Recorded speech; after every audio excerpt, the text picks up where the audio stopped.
President Trump today lashing out at the Chamber of Commerce after the group once again accused Trump of weaponizing tariffs. Trump responded by saying, quote, "I am a member of the U.S. Chamber. Maybe I'll have to rethink that, because when you look at it, the chamber is probably more for the companies and the people that are members than they are for our country."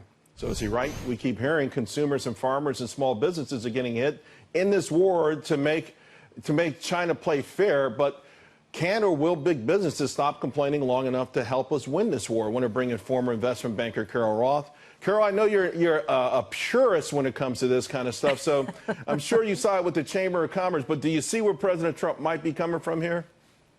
I wouldn't say that I side with them, Charles. Actually, I think that everybody has a fair shake over here. First of all, I want to commend President Trump for what he's doing. I think that the fact that he has been beholden to China, we've been beholden to China for so long, and he has been so strong, he's had the fortitude to go after them. I can't think of another president who would have done that. So strategically, I completely agree with that.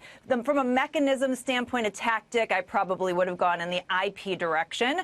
But at the same time, when you look at the chamber, they're representing businesses, and not just the big business interests, the small businesses of this country, 30.2 million of them, that are trying to figure out what they're doing and, create plans. And it's very difficult to do in an uncertain environment. So I can't say that one of them is right and the other one is wrong. I think that they're both doing what it is that they're supposed to be doing and representing things in a different way. You know what concerns me is, as this talk of socialism continues to get louder and louder, and many Americans believing that big businesses are just unfair and greedy. In the first quarter, American businesses made $2 trillion in profits, $2.6 trillion in net cash flow.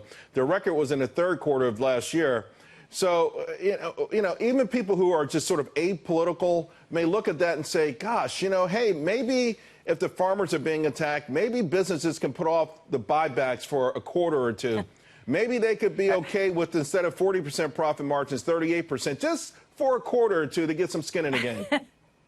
Yeah, no, it's interesting. I always love the greed conversation, because businesses are always greedy for trying to make a profit, for avoiding a loss. But of course, government's never greedy. And of course, the consumer's never greedy, trying to get lower prices. There's a push and a pull here, Charles. Obviously, we want to have workers who are doing a great job and making great wages. But you have to remember that consumer spending is 70% of the economy. And at the end of the day, consumers don't want to pay $60 for a T-shirt that they can get for $15. So that is driving what is happening with prices. The companies aren't just pulling these things out of thin air. There is a reason why the free market does what it does, and it starts with what the consumers are willing to pay. So it is sometimes very narrow to look at one piece of the puzzle and say, this is greed over here, but you have to look at the whole thing, and everybody plays a role. And I certainly don't think people would say they're greedy for trying to get the best deal on goods and services. All right, Carol, I'm really glad you're the one who helped us hash that out. Thank you very much. See you soon.